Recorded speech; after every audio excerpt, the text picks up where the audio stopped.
Assalamualaikum warahmatullahi wabarakatuh. Nama saya Ihwan Najib, NIM E2019-2368, kelas ES8.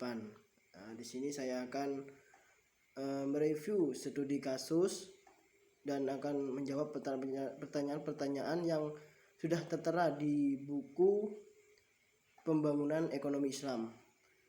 Nah, untuk pertanyaannya, studi kasus 1.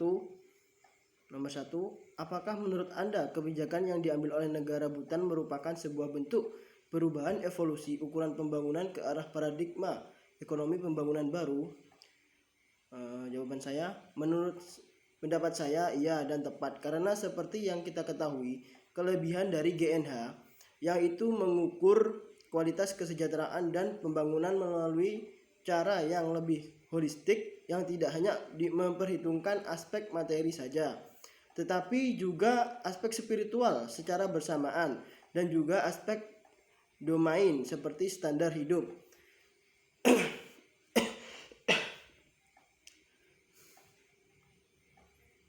Pendidikan, kesehatan, lingkungan, vitalitas masyarakat, penggunaan waktu, kesejahteraan psikologis, pemerintahan yang baik, serta ketahanan dan promosi budaya. Itulah evolusi ekonomi pembangunan baru. Untuk nomor 2, pertanyaannya, jika dilihat dari struktur indeks yang digunakan GNH, seberapa besar ukuran ini relevan dengan perspektif Islamic worldview? Aspek-aspek apa menurut Anda yang membuat dia relevan atau tidak relevan? Untuk jawaban saya, ukuran relevan ini saya kira cukup besar karena ada aspek-aspek yang melatar belakanginya, seperti upaya untuk mencapai keseimbangan yang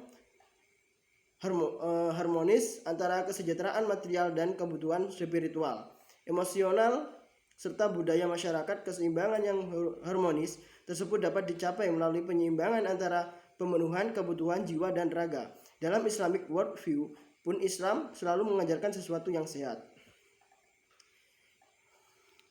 Untuk pertanyaan nomor 3, menurut Anda, apa kelemahan dari GNH ini dilihat dari aspek konsep dan pengukuran? Adakah poin-poin yang menurut Anda perlu dikritisi? Jelaskan.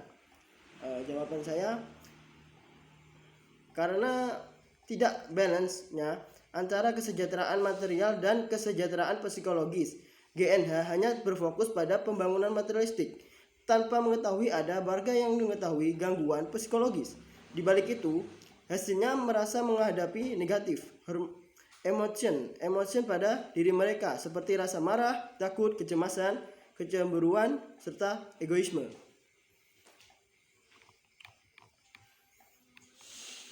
Untuk studi kasus kedua, pertanyaan nomor 1, coba Anda jelaskan mengapa sektor industri halal penting untuk dikembangkan. Jawaban saya, ya, karena populasi muslim dunia sudah mendekati angka 2 miliar dan diproyeksikan akan terus bertambah di tahun ke tahun. Seterusnya, tentu ini merupakan pasar yang cukup besar. Hal ini terbukti dengan banyaknya negara yang sudah melirik untuk mengembangkan industri halal. Industri halal yang dikembangkan saat ini meliputi industri makanan halal, keuangan Islam, farmasi, kosmetik, media, dan rekreasi, serta pariwisata halal atau wisata rumah muslim.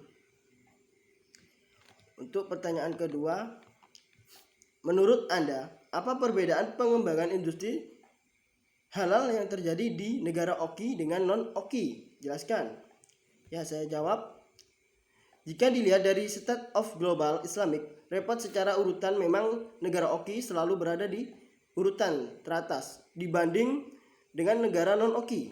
Ini dikarenakan jumlah mayoritas muslim di negara OKI lebih banyak, sehingga industri halal seperti makanan dan hal lainnya juga menunjukkan tingkatan yang tinggi. Meskipun begitu, bukanlah suatu hal yang tidak mustahil negara-negara non-OKI ini di kemudian hari akan menjadi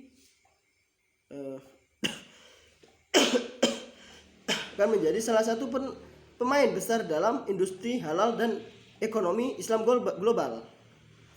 Untuk pertanyaan ketiga, Menurut Anda, apakah paradigma pengembangan industri halal di negara oki dan non-oki tersebut sama? Jelaskan.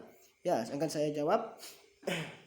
Tidak sama, karena dilihat dari berbagai sektor, semua kembali kepada agama mayoritas di negara masing-masing, seperti contohnya makanan halal antara di Malaysia dan Rusia Islamic, finance antara di Malaysia dan Nigeria Muslim friendly, travel antara di Malaysia dan Albania, modest fashion antara di Uni Emirat Arab atau Perancis, dan media recreation antara di Uni Emirat Arab dan Belanda. Terima kasih. Saya sudah menjawab pertanyaan dari studi kasus 1 dan studi kasus 2. Bila ada salah kata, mohon kekurangan, mohon maksimal, saya mohon maaf sebesar-besarnya. Terima kasih. Wassalamualaikum warahmatullahi wabarakatuh.